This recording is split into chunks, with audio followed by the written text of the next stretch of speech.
back to the Kacee Outdoor Podcast. It's been a long week. Unfortunately, we were unable to cover the Kentucky governor's race of 2023 last week. That's now going to be postponed until later this week. We'll do a reaction to the live debate between Andy Beshear and Daniel Cameron, who are the candidates in the upcoming Kentucky governor's election. So with that being said, we're going to focus on the elephant in the room, which is the atrocity that happened October 7th and is still continuing today. The attack of Hamas on the Israelis. This is also known as the Israeli-Palestinian conflict, which has actually been going on for a long time. You have to understand the history of what took place here and how that affects what's going on today, all the way back to 1947, when the Jews and the Arabs were both conflicting on territorial disputes as to where and who could settle and what location. So there's a lot of history that goes into that, and I'm going to explain thoroughly as we go through the video. But I think it's important to understand everything that's gone on in the 11 days. So obviously the Hamas, the army of Palestine, or I would say the evil army of Palestine, went and attacked the Israelis, and not just only attacked them, it was very barbaric. They kidnapped grandmothers, raped children, and beheaded people in the most vile and treacherous way. And we've seen actual images and videos of how these attacks have occurred and the results of them. Go on Twitter, go on the internet, go on any really social media platform, and you'll see the atrocities that have been done here. It's actually sickening, and my condolences go out to all of the innocent lives affected. Not only just the Israelis, but also the Palestinians. And we're going to get into what exactly has developed here.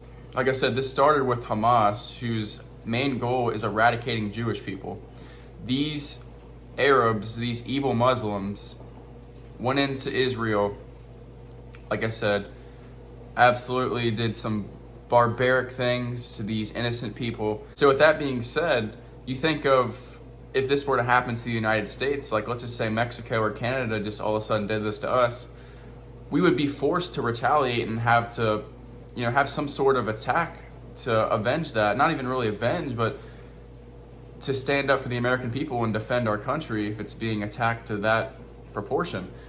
And that's exactly what we see in Israel. The Israelis are still trying to find the most proportionate act of war here. What's the best way to go about this? And they decided, and again, the media is not going to tell you a lot of this, but they actually flew planes over cities in Gaza, destroying the cities, evaporating them, but showering white phosphorus, which is extremely deadly. And they essentially like Agent Orange them, or, putting chemicals into the air. I mean, chemical warfare, essentially, is what you could call it. But you have to think, that is a response. They haven't launched a full attack, but them flying over, them destroying cities like that, because what they're doing there is they're destroying innocent lives, whether they know it or not, just targeting cities, targeting Palestinians, and targeting just everyone in general, just to say that if you're an Arab, you're evil automatically. That's totally incorrect. What we see here, there are two sides of Muslims. There's an evil side, the Hamas, and you have just regular Palestinians. And it's unfair to just place all those Palestinians in the same group as Hamas. That's just like saying, just because there's Black Lives Matter groups and there's KKK, just because there's a small portion of people who are for those movements doesn't mean the nation represents it as a whole. And that's what you have to understand in Palestine. And you can't get so triggered when people are saying free Palestine, because they're not defending obviously the barbaric acts done by these people, but they're just defending the nation as a whole and the history, which I'm about to get into.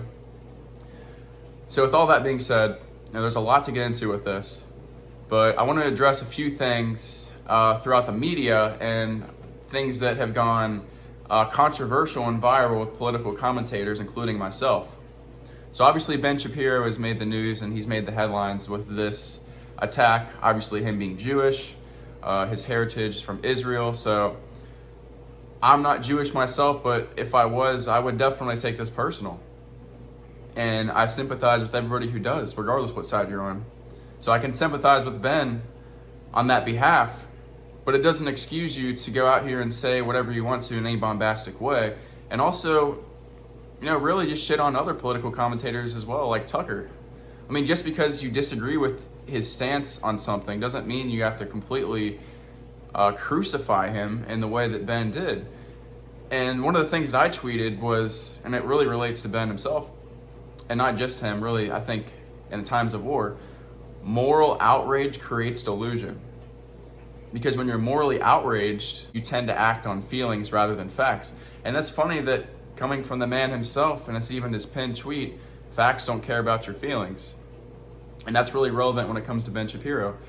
I'm not going to sit here and say bad things about the guy. I really do have respect for him. I've said in the past, I think he was one of the best political commentators of last decade. I think he's completely changed on some views, and for instance, in 2017, he actually said that if anything happens to Israel, regardless of who attacks, it's not on the United States and it's not on neighboring countries to help support these people. He even says, you can even watch the video in 2017 on a show, he said it's up to Israel to defend itself. But in 2023, recently on one of his podcasts, he comes out and says, well, if we don't defend Israel, if we don't give them the support that they need, there's going to be a nuclear war started. It's going to be World War III, complete chaos. Like, I understand moral outrage creates delusion. I think that's exactly what's happening here. Not to fully discredit him, but I think that is something that's worth bringing up.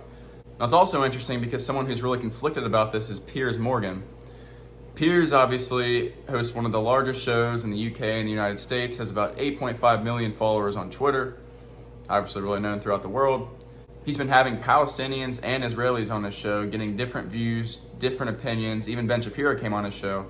But I can notice with Piers, he's very conflicted because actually I went viral in a tweet with him. I commented on one of his posts because it was after the podcast about 2 days ago with Mohammed Hijab. So basically, Piers responded to somebody about the interview and said, it is Israel's responsibility to find a proportionate attack. What it is, he doesn't know, but he said they need to do so according to international law. So I commented back and said, well, hold on here. Does international law allow you to kill 1,200 people, most of whom are innocent? So he responds back and actually says, no, it does not. He still goes back to, we need to find a proportionate attack. I don't even know what that is. So he's very conflicted. The tweet actually got 1 million views on his half and also on mine.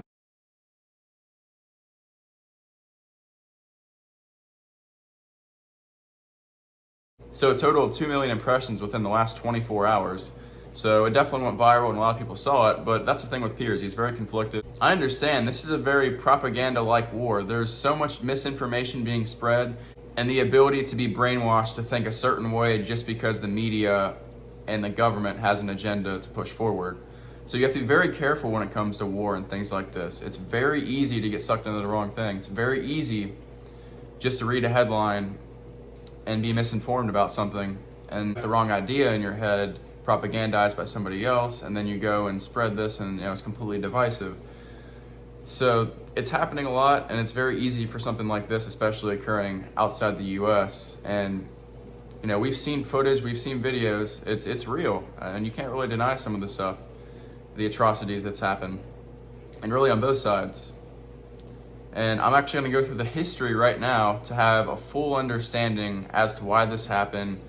And really, I'm going to leave it up to you. You can paraphrase what I say, and I'll go through this history. And it's up to you to think, who's at fault here? Should the U.S. intervene? And how is this going to end? Like I always say, history always repeats itself. So here we go. So the Israeli-Palestinian conflict is a complex and deeply rooted issue that spanned over a century. The origins of this conflict can be traced back to the 19th century, but one of the most critical turning points actually came in 1947 when the UN adopted Resolution 181, also known as a partition plan. And this resolution aimed to divide the British Mandate of Palestine into separate Arab and Jewish states. On May 14th of 1948, the State of Israel was officially established, leading to the First Arab-Israel War. Though the war ended in 1949 with Israel's victory, it resulted in the displacement of over 750,000 Palestinians. So you gotta understand the geography there. Just try to picture that in your head. So this territory was then divided into 3 parts. There was the State of Israel, you have the West Bank, which there were actually attacks recently, and you also have the Gaza Strip. However, the question of Palestinian self-determination and governance remained unsolved. The First Intifada in 1987 and the Oslo Accords in 1993 and 1995 set the stage for the greater Palestinian self-governance, but ongoing tensions still persisted. In 2000, which was the year I was born, the Second Intifada erupted, leading to the construction of a barrier wall around the West Bank in 2002. Factionalism among Palestinians intensified when Hamas won the 2006 election, leading to the control of the Gaza Strip. Subsequent attempts at the reconciliation between Hamas and Fatah took place, but were often marred by violence. Violence flared up in the summer of 2015 with a major military confrontation between Israel and Hamas. The situation remained tense, leading to disunity between Fatah and Hamas, with each controlling different regions. In 2018, violence flared up again, and the Trump administration took steps such as moving the U.S. Embassy to Jerusalem that stirred controversy. In 2020, the Abraham Accords, which Trump also enacted, saw the UAE and Bahrain normalize relations with Israel, but Palestinian leaders rejected these agreements. The situation in East Jerusalem only escalated in 2021, leading to the protests and violence, culminating in a deadly conflict between Israel and Hamas. This conflict resulted in casualties, damage, and displacement of many. It's evident that the Israeli-Palestinian conflict is a deeply rooted and complex issue with a history marked by a series of conflicts. The path to a lasting revolution remains uncertain, but understanding this history is crucial for anyone seeking to contribute to a peaceful resolution. So that's just a brief summary of the history of the conflict here that's been at play since 1947. But if you actually go to my Twitter, there's a pretty in-depth video, actually illustrations of what I just described, but you can physically see it on the map in a more vivid way. So go check that out. I have about a few thousand views on it. It's on my Twitter. So you can understand the dispute here. There's a lot of issues with the territory, with the religions, and it's just history itself. And something that was also interesting, though, is how did the most feared intelligence agency in the world, Israel, not expect this attack to come, especially when it was the 50-year anniversary of a previous attack that occurred. So that's something that I have a hard time understanding. What went down? What went wrong? Why did they not expect this? And why were they not ready for an attack when it happened? That's something that we need to figure out, and I think that it's crucial to understanding the truth behind the situation. There's so many things that need to be figured out. There's so many ways to propagandize this war, but it's important that we see through the lies of the mainstream. We call out the people who are biased and they're simply acting out of emotion. And I'll say it again, moral outrage creates delusion. The closer you are affected emotionally to this situation, the higher chances you are to have a delusional thought or delusional mindset over what's occurring here, wanting to act on feelings over facts. But this is a very egregious atrocity. It's a very dark time. It's the biggest attack on Jews since the Holocaust. And it looks to be only worse and worse every day with the casualties. Last I checked, there were about 3,500 dead, over 12,000 injured. And this is after the bombing of cities, the bombing of the hospital last night, that they still haven't confirmed the number of casualties, but it's looking in the thousands.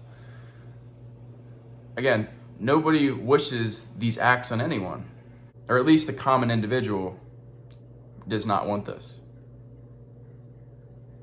And again, what is the most proportionate attack? What is the most appropriate attack for Israel? Is it to incite genocide, take out innocent civilians, similar to what Hamas did? Is it do nothing? I don't think that's the case. You have to do something to deter this here. But I think what's most important is finding a peaceful solution without taking any more innocent lives. And I know that's extremely hard to say. It's a cliche. But that's the goal here. And I think we all need to be united on that ideology and not stuck in our own ways by a politically propagandized idea that we need to follow one side and not the other. It's completely divisive. It's exactly what's going on. And at the same time, they're stripping America apart. Our borders are not secure. It's been proven that 1.5 million of these illegal immigrants that have gone through the southern border came from these Middle Eastern countries, these third world countries.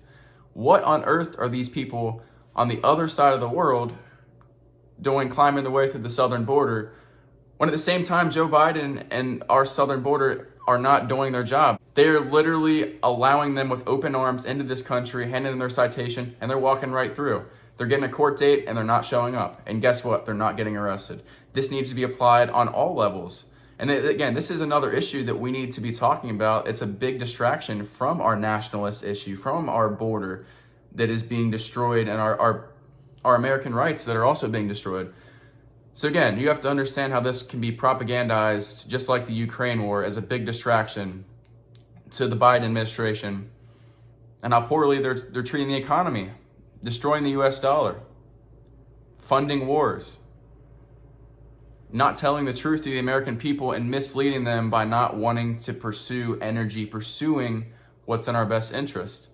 That's completely on him. It's so obvious that our own leaders, Republican and Democrat, are trying to strip this country apart. But we need to figure out the best way to not get involved and not send divisive support like we're doing now. And also, just breaking in the last 18 hours, we're sending 2,000 U.S. troops over to Israel. Now, I don't know if that's the best idea, because we're essentially putting ourselves in World War III. If we're going to deter Iran and try to have them as the enemy, sending troops out there, sending the Eisenhower, sending some of the largest naval ships in our fleet out there, this is a really crucial time. This could be really bad. This is probably the closest to World War III I think we've been. And just like that, one wrong move can destroy everything. So I think it's in the United States' best interest to not send any money over there. I don't necessarily disagree with having naval ships on the sea that are close. I think that around Syria, I think that's okay. But sending our own troops over there is not the solution. We've already had 10 to 30, I believe, U.S. troops killed and captured over there. I mean, do we need any more? Do we need to do all this while at the same time our southern border is wide open, where these same people are entering, millions? I mean, it's absolutely crazy when it comes to the way American media is trying to handle this and American governance. But back to the war itself, again, it's an atrocity. I wish for nothing but a peaceful resolution and no more innocent lives lost. And that may not happen soon. We're only day 13 of this attack. Like I said, it happened on October 7th when Hamas attacked Israel. And this is something that's probably going to carry on for a long time. I don't know if this is just the beginning of a bigger bloodshed war, or if it's something that will just die down but will still be relative in the coming years.